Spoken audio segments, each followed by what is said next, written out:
مفتی صاحب روزوں کی قضا کا طریقہ بتا دیں۔ روزوں کی قضا کا طریقہ یہ ہے کہ جب روزے آپ کے چھوٹ جائیں تو آپ اس نیت سے کیا کہتے ہیں روزہ رکھیں اور قضا کی نیت کریں سب سے پہلے تو، پھر اس کے بعد جو آپ نے رات کو سونا ہے، رات کو سونے سے پہلے یا آپ جاگے ہوئے ہیں اگلے دن کے روزہ آپ نے رکھنا ہے تو اگلے دن کے روزے کی نیت کر لیں، تو سحری میں اگر آپ کی آنکھ نہیں بھی کھلتی تو وہ روزہ آپ کا کنسیڈر کیا جائے گا، نیت کیونکہ آپ نے پہلے ہی کر لی ہے۔ روزے میں اصل نیت ہوتی ہے نا، نیت دل کے ارادے کا نام ہے، تو نیت اگر آپ نے رات کو کر لی ہے سونے سے پہلے اور اگر صبح سحری میں اگر آپ اٹھ جاتے ہیں تو ٹھیک ہے، اگر آپ کی آنکھ نہیں کھلتی تو پھر آپ کا روزہ ہو جائے گا، تو وہ روزے کی قضا ہو جائے گی۔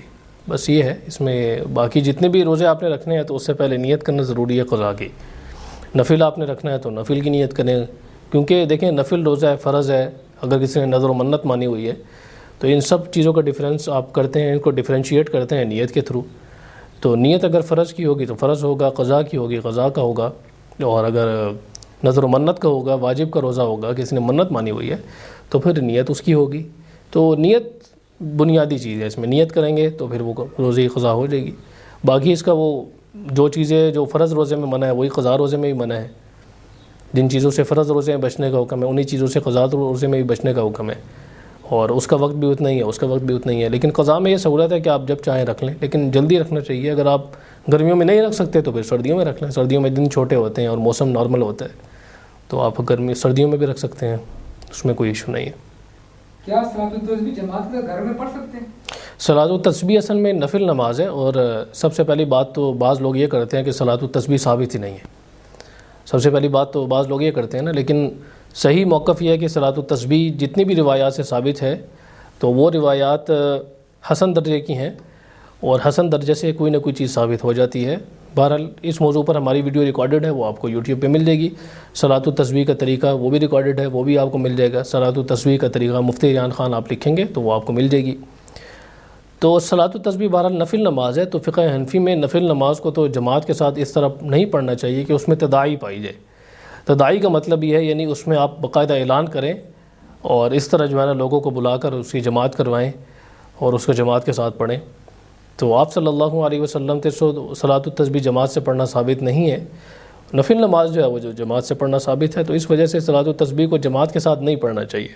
اس کی وجہ 2-3 وجوہات ہیں۔ نفل نماز تو آپ پڑھ سکتے ہیں، جو نہ پڑھنے کی وجہ ہے وہ میں آپ کو بتا دیتا ہوں کہ سب سے پہلے تو صلاۃ التسبیح کا طریقہ مختلف ہے، اور اس میں جو طریقہ ہے وہ جو انڈیویول ہے، یعنی جو انفرادی طور پر نماز پڑھنے والا ہے، جب تک اس کو وہ طریقہ پتہ نہیں ہوگا، یعنی اتنی مرتبہ رکوع میں سبحان اللہ پڑھنا ہے، اتنی مرتبہ سجدے میں پڑھنا ہے، اتنی مرتبہ جو ہے وہ قیام کے بعد پڑھنا ہے، اتنی مرتبہ جلسے میں پڑھنا ہے، اتنی مرتبہ دوسرے سجدے میں پڑھنا ہے یا 2 سجدوں کے درمیان میں پڑھنا ہے، تو یہ انفرادی طور پر پتہ ہونے والی بات ہے۔ جب تک انفرادی طور پر آپ نہیں پڑھیں گے تو پھر ظاہر ہے اس کا اعتبار نہیں ہوگا۔ ہر کوئی انفرادی طور پر پڑھے گا جو تسبیحات ہیں، تو تسبیحات کے ذریعے اس میں فرق ہے، تو اس وجہ سے انفرادی طور پر پڑھنا چاہیے تاکہ خود بھی اس کے پڑھنے کی پریکٹس ہو۔